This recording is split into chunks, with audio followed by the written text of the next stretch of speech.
ഇമ്മ ഇന്ന് ബിരിയാണിക്ക് ഇറച്ചി നോക്കുമ്പോ തന്നെ ഞാൻ പറഞ്ഞിക്കണ് കോഴിക്കാലിന്റെ കണ്ടൊക്കെ വേണമെന്ന്.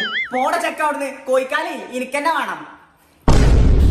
അന്നെ കൊണ്ട് ഞാൻ കുടുങ്ങിയല്ലോ, ഇതിന് താത്തായി പോയി. താത്ത ഇന്നലെ കോഴിക്കാലിനെ കണ്ട് അനക്ക് തന്നു.